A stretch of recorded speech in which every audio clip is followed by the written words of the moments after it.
Hey, what's happening, everybody? Robert Phoenix here. Good morning. Getting a little bit of a late start today, but hopefully I will compensate with a high quality show, brimming with interesting content and information that will hopefully make you think, make you laugh a little, and perhaps add a little bit of empowerment to your life. That's your morning cup of reality. Let me say good morning to Chatlandia, the best chat room on the intertubes, bar none.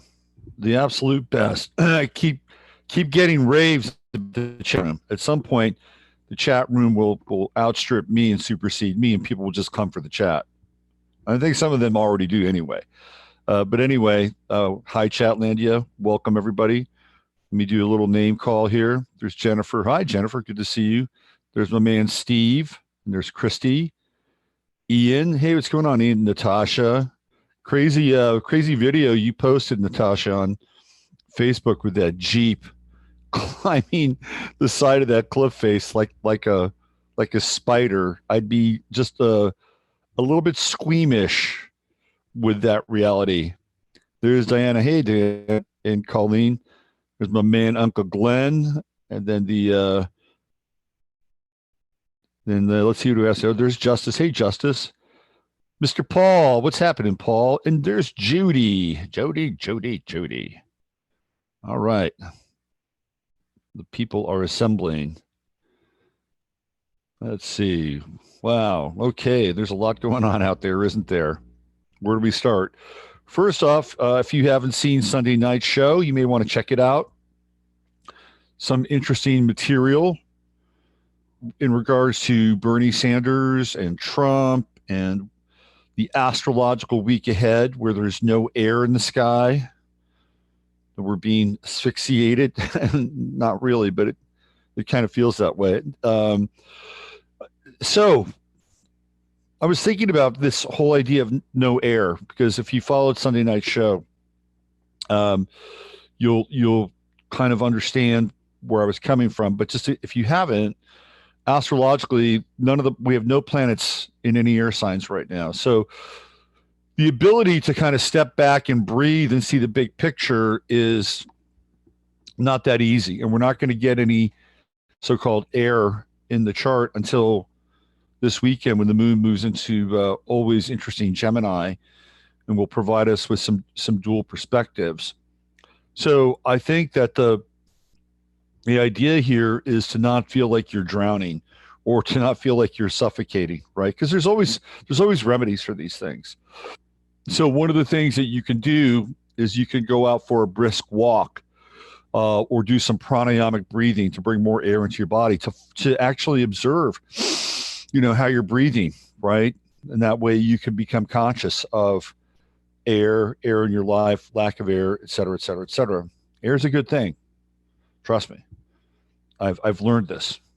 Air is a pretty good thing. It's pretty essential in our experience here.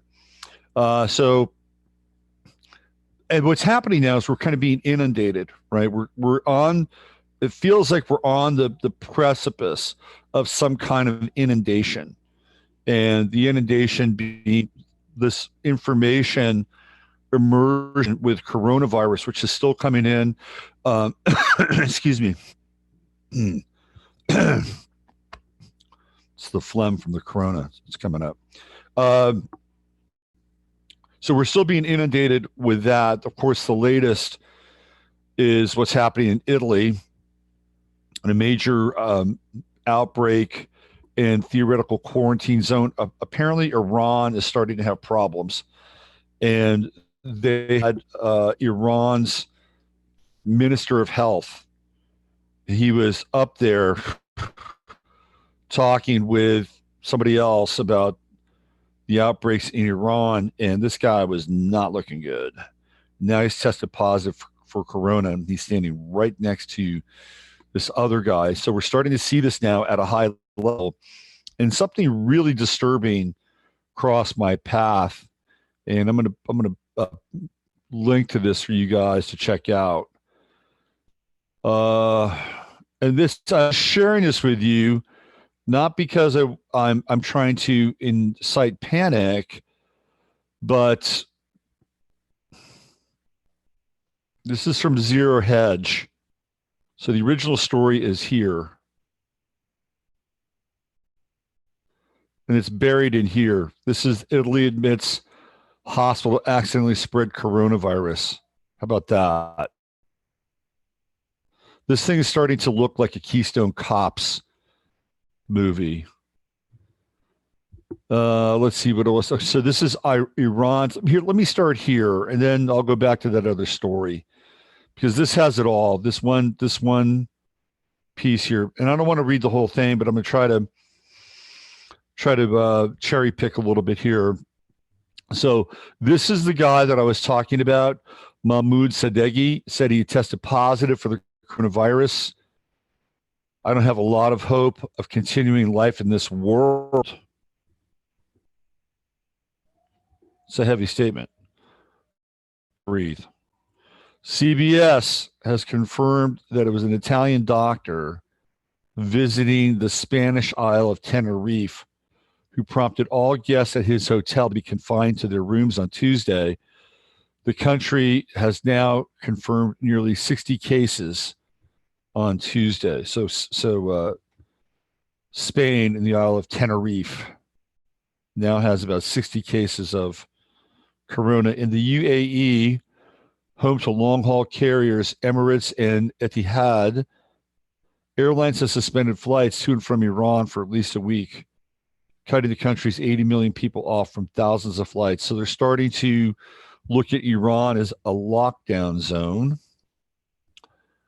House Speaker Nancy Pelosi called the president's request long overdue and completely inadequate to the scale of this emergency. In a statement released Monday, she added that the House would propose strong strategic funding package of its own to address the public health crisis. So things are starting to turn, starting to heat up here a little bit in the U.S. And I love this because nothing solves a public health crisis like a political stalemate. We have a crisis of coronavirus, and President Trump has no plan, no urgency, no understanding of the facts or how to coordinate a response. So now they're going to blame this on Trump, apparently. Anything that happens now, it's all going to be Trump's fault. Trump joked in public remarks Tuesday that he had authorized more. Chuck Schumer and the rest would be criticizing him, saying it should be less. For those who've been watching, CNBC has been talking a storm about the drug maker Moderna, which delivered its first experimental coronavirus vaccine for testing, with the clinical trial slated to begin in April. The WSJ is supposedly one reason why markets are clinging to optimism on Tuesday, because the markets went into the toilet yesterday, or Monday rather. The CDC's Dr. Fauci, somebody of course we can all trust, said nothing has ever gone that fast. Going into a phase 1 trial within 3 months of getting the sequence is unquestionably the world indoor record. Nothing has ever gone that fast.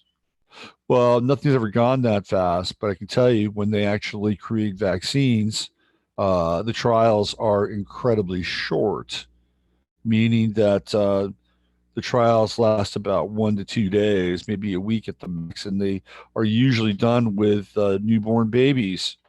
And of course, they just get that 1 week's worth of information. Oh, fine, they're good. Kids are healthy. Let's go. Let's roll it out. So let's be clear, really, about the whole trial process, because Dr. Fauci is just a little disingenuous on this point. As Jim Cramer won't stop repeating Tuesday morning, the advances are really remarkable. Finally, Australian health officials have confirmed at least one of the likely coronavirus patients isolated Tuesday was an Italian living in the country. This comes after Italian authorities reported that the first coronavirus case in the country's south, a tourist visiting Sicily who had traveled from Bergamo, an Italian city in the Lombardy region. And we've got some action in Bahrain. Bahrain has banned its citizens from traveling to Iran reports 9 new cases of coronavirus, raising the total cases in the tiny island kingdom to 17 in the span of 24 hours. This is an island, okay? Bahrain is a little tiny island, and they've got 17 cases. With his reputation under fire and his popularity slipping, PM Giuseppe Conte said Tuesday he's confident that the measures his government has put in place will contain the contagion in coming days. This comes after the PM admitted that a hospital in Lombardy inadvertently spread the virus by not adhering to certain healthcare protocols. The PM has blamed the hospital for the outbreak in the north, raising questions about whether the European nation is capable of containing the outbreak. According to CNN, to put things in perspective, Italy now has 3 times the number of cases in Hong Kong. Whoa. That's Hong Kong. That's not mainland China. That certainly contributed to the spread, Conte said, without naming the institution. The infection has been centered around the town of Codogno, which is 35 miles south of Milan. Obviously, we cannot predict the progress of the virus. It is clear that there has been an outbreak and it has spread from there. A team of health experts from the WHO and the European Center for Disease Prevention and Control arrived in Italy on Monday. Assist local authorities while some 100,000 remain under an effective quarantine. Over in India, Trump added to earlier comments by saying a vaccine is very close, even though the most generous estimates claim we need another year. Beware the vaccine. Local news agencies report that Croatia has confirmed its first case, while the Austrian province of Tyrol has confirmed 2 cases. In South Korea, meanwhile, officials have just confirmed the 11th coronavirus-linked death. A Mongolian man in his mid-30s who had a pre-existing liver condition. Over in India, Trump is in the middle of an important stage of the newly re-elected minister Narendra Modi. The president struck an optimistic tone, once again, claiming that the virus will be a short-term problem that won't have a lasting impact on the global economy. Well, why does Trump know this? He's a time traveler. He knows how it turns out. Haven't you figured that out yet? That's why he's so sure about everything. He's seen the future. He knows what happens to this virus. That's why he's one step ahead of everybody else. He's been there, done that. Let's go back to this piece with the guy in Korea, which is a bit troubling, to say the least. Let's go find that. I'm just going to go back here. It's kind of buried in the zero hedge piece, but it's a little troubling, I have to say. Where is it? Where are we going? Where is it? That's the same piece. Where is that piece? All right, this is it right here. All right. As the Korean government warns that foreigners shouldn't travel there, Korean Airlines and Asiana Airlines to South Korea Airlines said they would halt flights to Daegu until next month, leaving the door open for a longer shutdown. On Tuesday afternoon, South Korean President Moon Jae-in travel to Daegu, the city where more than half the country's cases have been detected, and advised residents to stay indoors, pledged to avoid the draconian restrictions Chinese authorities implemented in Wuhan. So on Tuesday, following reports in the local press that a civil servant from the Ministry of Justice's Emergency Safety Planning Office jumped off a bridge in Seoul at around 5 a.m., the official was one of several individuals charged with overseeing the government's response to the virus. As cases soar and hysteria mounts, we suspect this news won't exactly help quiet the public's nerves. A Singaporean government minister warned that the city-state could impose sweeping travel restrictions targeting South Korea if the outbreak gets worse. Minutes ago, Italian authorities confirmed another 8 coronavirus cases, 54 of which have been confirmed on Tuesday, bringing the total to 283. Most of the cases have been recorded in Lombardy, 200 plus, while Veneto, Emilia Romagna, Piedmont, or Piemonte, Bolzano, Trentino, and Rome have all confirmed at least one case. The UK government warned that any British travelers in northern Italy should self isolate. In Japan, the J League, Japan's professional soccer league, has announced that it will postpone all games until at least March 15th, saying that in a statement that it's fully committed to stopping the spread of the coronavirus.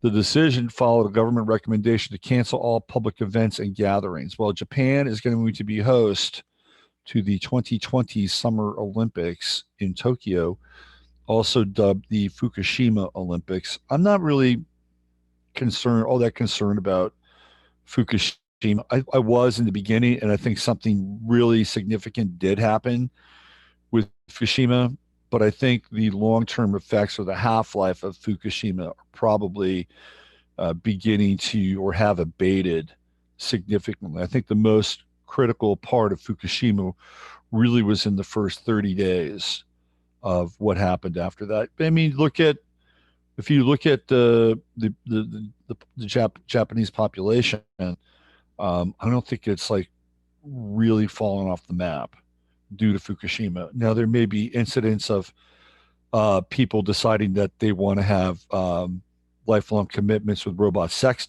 dolls as a result of Fukushima, right? You know, the kind of the thing that happens with radiation, and it makes little lizards, giant lizards, and people into superheroes, or it will create the need to have lifelong commitments with robot sex dolls. Maybe that's what's happened, but I haven't seen any mass death in Japan. So I don't think that Fukushima is a major threat to the Olympics, unlike what Jeff Rentz has proposed. However, that said, if Corona is lurking in the background, we're not that far away from the Olympics. I think they start last part of July, early part of August. So we're 6 months away. Who knows where this is going to go in 6 months? University of Michigan, Big Blue, which is coached by Jim Harbaugh. And Jim Harbaugh has had a tradition over the last 3 years to take his players on these very interesting trips to study parts of the world. Harbaugh's kind of an eclectic guy. So this is a football team, right? In a major program. He's taken his football team to Italy, took him to see the Pope.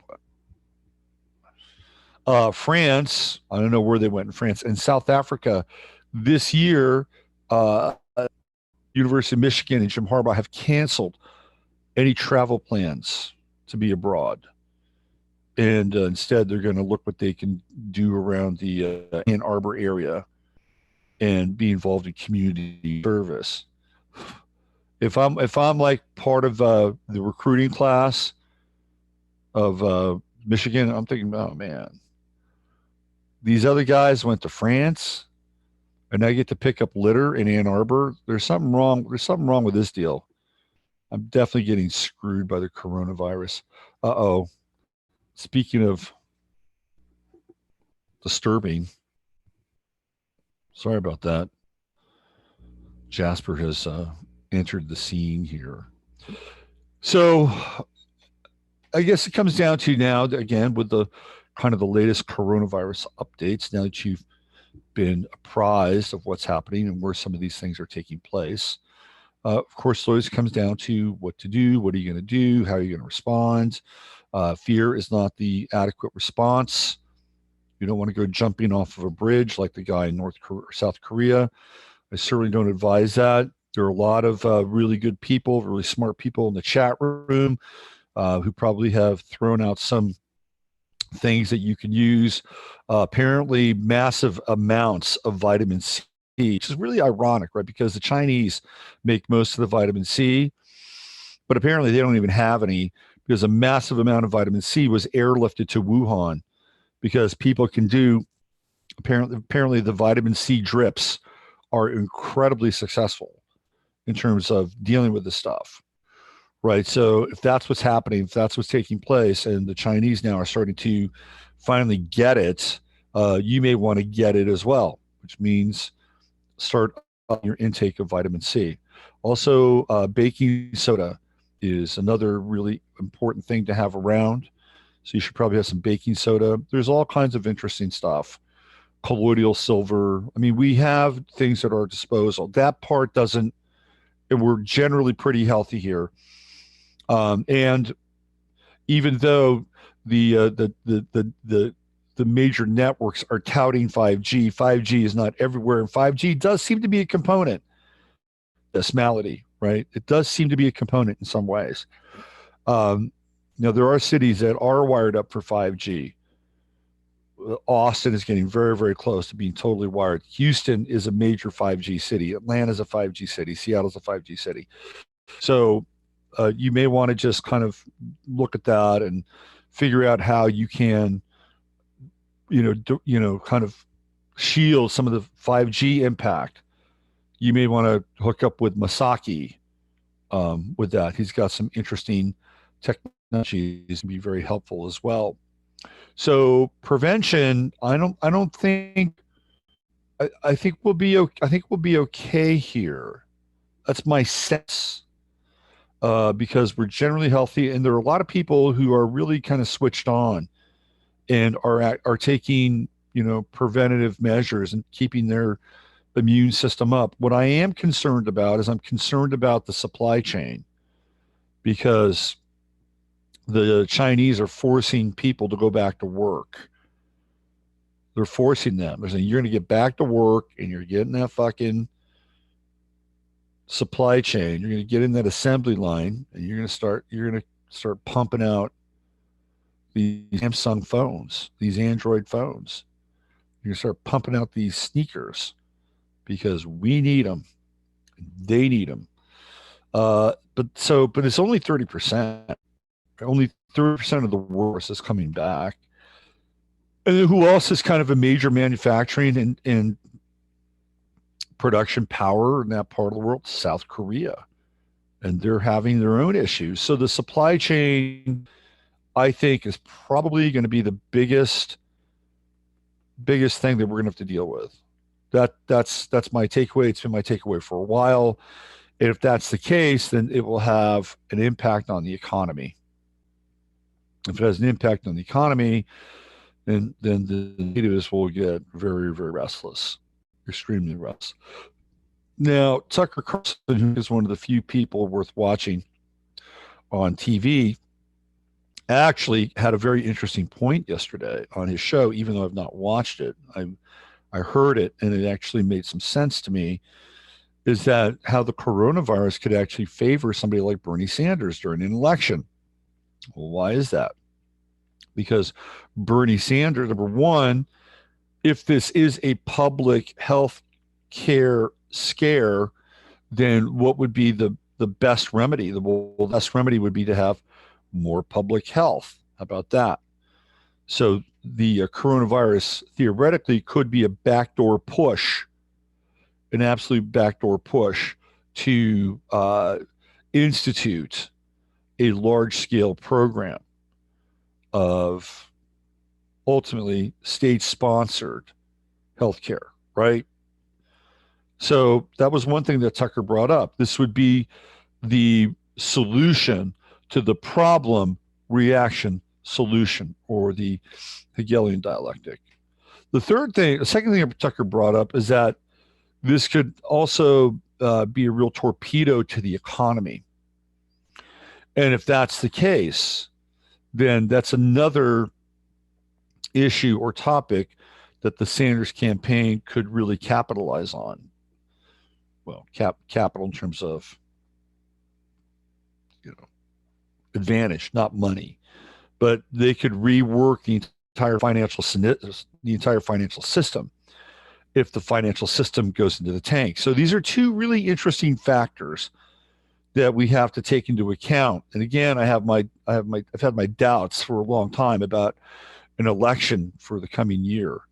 But if it does happen, here's another thing to think about too.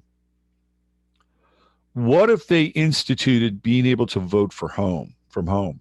About that, I was thinking about this. What if there was such a hue and cry about being in public and all these quarantines that when the election came around, they said, okay, well, we've got a solution to this. You'll be able to vote at home. How do you think that's going to go? Do you think that could be rigged a little bit? Oh yeah, oh yeah. We're in uncharted territory right now. It you know, we're here, right? Got a front row seat, and the best way to deal with it is to get through it and you get on your A game to the best of your ability. And you shouldn't, you should not be. There's no reason why you shouldn't be on your A game anyway,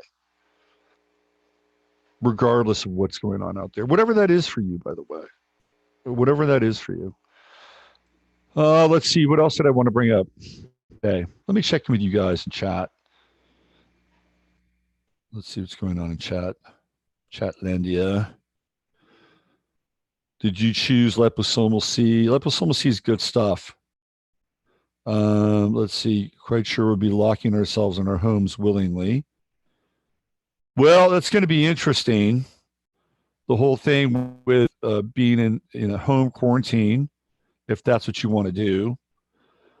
Um, I'm sure there might be some alternatives out there for you if you want to explore them, like a hospital. If that's the case, if it goes this far, I would stay as far away from a hospital as possible. And perhaps they'd have some very nice quarantine camps set up. So based on if we go down this path, I mean, I'll take the home version over those other two, right?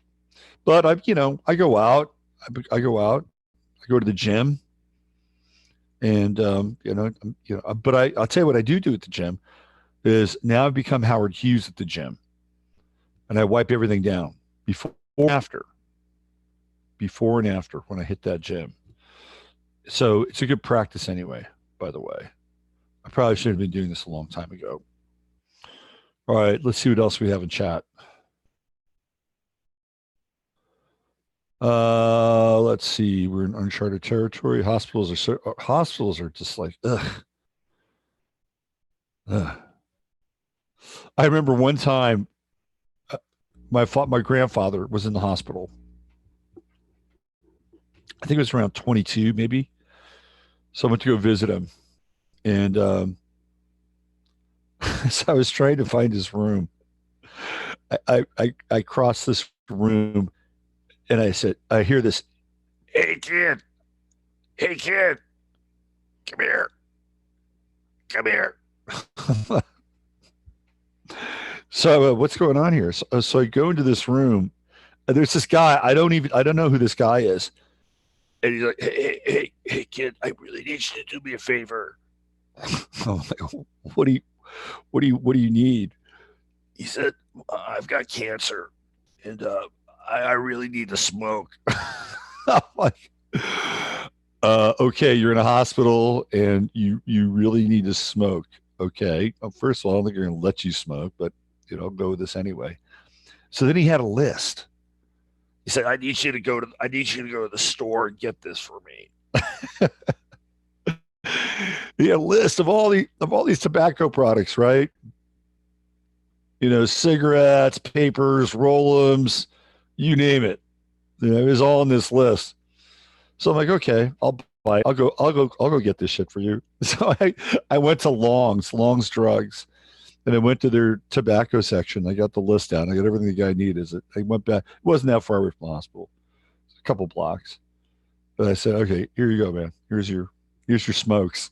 Oh, thank you. Thank you so much. I really appreciate it. I can only imagine, that guy kind of lighting up and smoking in his hospital room, and then all the orderlies and the nurses descending upon him and seeing this massive stash of tobacco. Where'd you get that? How'd you get that in here? Oh, anyway, my grandfather was okay. Hospitals, man, stay away. Stay away. The hospitals are the hot zones. Let's see what else we have here. Well, Trump is acting like a god in India. Boy, they love him there, don't they? Too bad he's not the president of India. Jeez, that would be that's interesting. I mean, they really, really are tapped into him in an almost archetypal way. It's stunning in a lot of ways. I've got that story. I wanted to talk about let's see what else. Oh, right, yes. Then there's that. Speaking of Trump, there's a battle going on in the Supreme Court now. Sonia Sotomayor has launched a protest against the rest of the court because she believes that the rest of the court now is conservatively biased. So she's launching a protest, and whoever this being or automaton that's posing as Ruth Bader Ginsburg has also decided to join in on this protest. So now Trump is going after them, and he's demanding that they recuse themselves on all matters related to the administration. Trump. Now that these two big things, the impeachment thing and the Russia thing, are behind him, he's like going after people. Now, I hope it results in some significant carnage. I somehow doubt that it will, but at the very least, it's entertaining to watch it from the sidelines. So the story that I wanted to bring up here is happened over the weekend, and it had to do with the Wilder Fury fight. And a lot of times, we are looking for things to either prove or manifest themselves in a way so that we have this feedback loop that shows us or gives us clues or hints as to what works and what doesn't work. And as individuals, um, I know I do that, and I know a lot of you do that as individuals, because if you're seeing what's working or not working, you're not paying attention. And that can be a very, very hazardous habit to not pay attention. So we do it also with the external world, which is a little trickier, but sometimes we can really glean some interesting information. Why I do the show, partly. So this weekend we had this big fight, and it was Deontay Wilder and Tyson Fury. And earlier in the week, Tyson Fury was on Jason Whitlock's show, and I got to hand it to Jason. I know he got his ass kicked in Vegas on this fight. I know he did. I know he did. In fact, I knew it before he even talked about it. And the reason I know he did is because he was dead silent on Twitter after the fight. I mean, dead silent. He probably, I bet he threw down about 10K on Wilder. I bet she lost about $10,000 on this fight, which, it's pretty significant. 10,000 bucks. I mean, he makes pretty decent salary, but still nonetheless. And one of the things, and I do like Jason because he brings up things that are uncomfortable to talk about in the realm of sports, and he takes a lot of shit for it. I don't agree with him all the time, but he's interesting. He was talking to Tyson Fury. Tyson Fury, of course, the melanin perspective, he's as white as a ghost. Then you have Deontay Wilder, who's at the other end of the melanin perspective. And he asked Tyson Fury if race was going to enter into this fight. Because back in the day, they had all these really terrific black fighters. And then every now and then you'd have the so-called Great White Hope. And, people would, kind of rally around racial lines. Oh, this is my champ or this is my champ, right? So he asked Fury about that question, and Fury just shot him down. He says, "No, man, this has nothing to do with that. These are two fighters who are at their absolute peak, and we're going in there to test one another, and there's absolutely zero zero relation to race in all of this. And he was adamant, not angry, but adamant.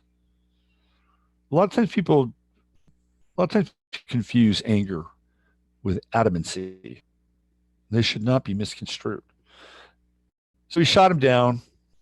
And it's like, good, man, good. And Jason caught a lot of heat for it, saying that he was kind of race baiting Tyson Fury. So what was really interesting was Deontay Wilder's choice of not just his walk up, but his choice of music as well. This is really interesting. So he came into the ring, and this is what he looked like, right? He was wearing this mask, and he was wearing. Um, should I play the video? Let's see. What happens when I play the video? Well, so he was wearing this mask, and he was wearing all this bot armor.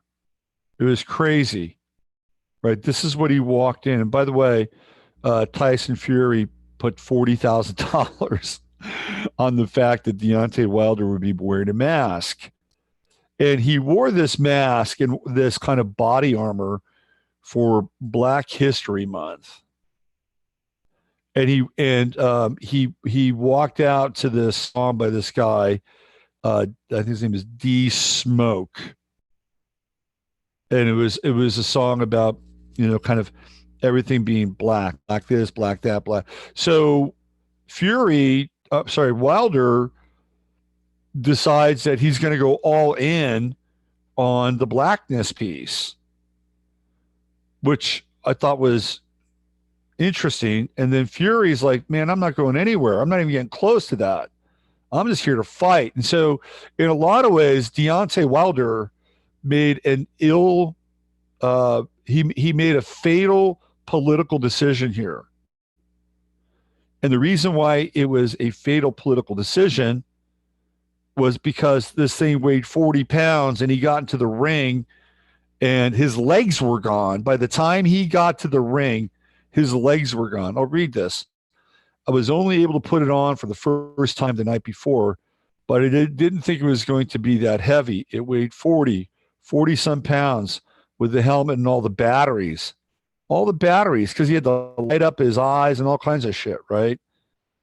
I wanted my tribute to be great for Black History Month. I wanted it to be good, and I guess I put that before anything. That's where keeping it real got wrong. I mean, I get it, right? It's like it's part of his heritage, but in a lot of ways, right? In a lot of ways, he says, we had many discussions for years about this situation. For him to still do it after JD's Wilder's main trainer, it really hurt me. This was his guy, Mark Breland, throwing in the towel. So he went a bit too far, so it really backfired on him.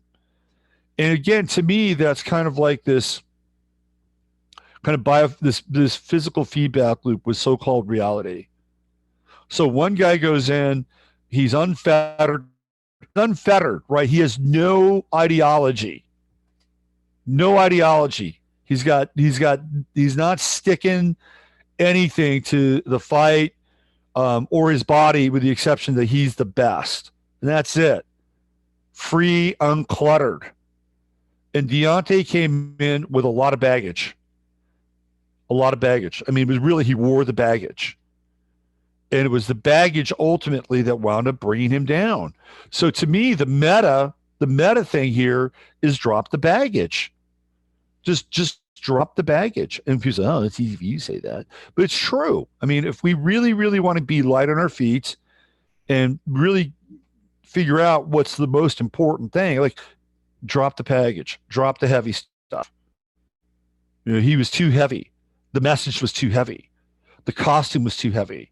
He had the burden of the costume. He had the burden of the message. And by the time he got into that ring, he was done.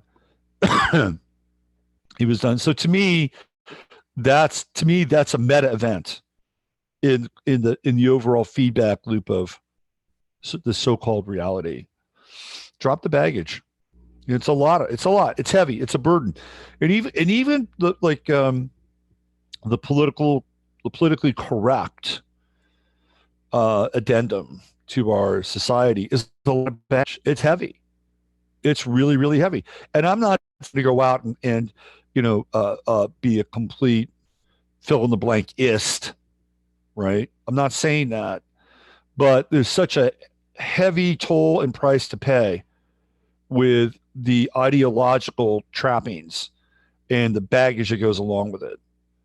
And by stripping it away, which you really you get the guy that won the freaking fight, who was wearing basically nothing. And not only was he wearing nothing, he went into the ring on a chair, okay? On a chair. He didn't even have to walk. The other guys are like walking through the crowd, and he's got all this armor on and this heavy duty mask. And he talks about these masks that he wears. And he says, I become somebody different when I wear these masks. What do you think happens there? Yeah, call it the P word, a little possession, perhaps. Well, he was wearing the raw mask on Saturday night, and he took a mask beating. It was a mask murder in the ring on Saturday night. And I like Deontay Wilder. He seems like a really nice guy. He's got a really good and kind vibe.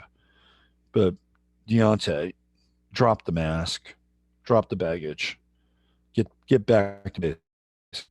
And I think that's a message for a lot of us. Drop the mask, drop the baggage. Let's all get back to basics. That way we can be unfettered. Unfettered. Unless, of course, you go outside, then you wear the mask. You wear the corona mask and you wear the goggles, and you wear everything. No, I'm just kidding. All right. Let me get back to Chatlandia. Let's see where we're at. I'm getting ready to call it a day here. Let's see where we are.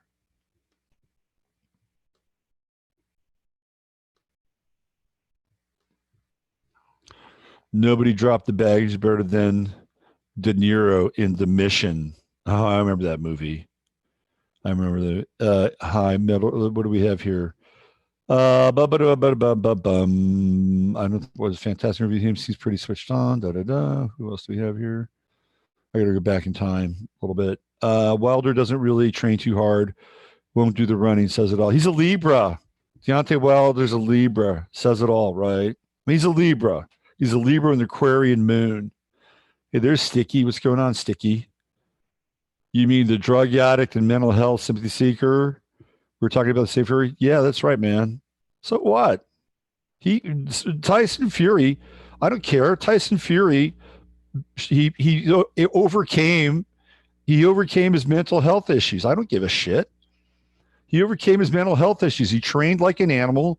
He basically told everybody what he was going to do, and he did it. And he backed everything up. So you can blag on him all you want. I don't give a shit, right? I don't give a shit at all. I mean, that guy backed it up. And again, Richard Sherman, who plays for the San Francisco 49ers, I don't like the guy, but when he was in his prime, he backed everything he said up. You got to respect that. You have to respect that. And Richard Sherman's a wokehead. And but I respected the fact. In fact, I even did a big piece on Sherman after his team won the freaking Super Bowl and kicked my team's ass because I had respect for him. So I respect Tyson Fury for getting his act together and turning everything around and having a hell of a time doing it. It was one of the most iconic moments in boxing I've ever seen, ever. So you go ahead and blag on him. You can do a little character assassination. That's fine. Proof's in the pudding. The guy kicked ass. I like Wilder. He's a nice guy. I think he's a good guy, but I think he's got to rethink things a little bit. Anyway, that's enough boxing talk for today. I'm sure all the women in the chat room are really digging this. All right, I'm out of here. I'll be back tomorrow, Wednesday, with more headlines, more Cup of Reality. And we'll see where we are with COVID and a bunch of other stuff. I'm sure if you like this, you can subscribe to this stream and the other streams that I have. And that's going to be, I'll have the details on my show page here. Jasper, anything you want to say to your peeps? Huh? Anything you want to say to your peeps? Look at that guy. Yeah, he's the man. All right. Thank you, everybody. Use your head to discern what's real, your heart to stay open what's possible. I'm Robert Phoenix. Have yourself a very great day, and I'll be back tomorrow. Oh, yeah.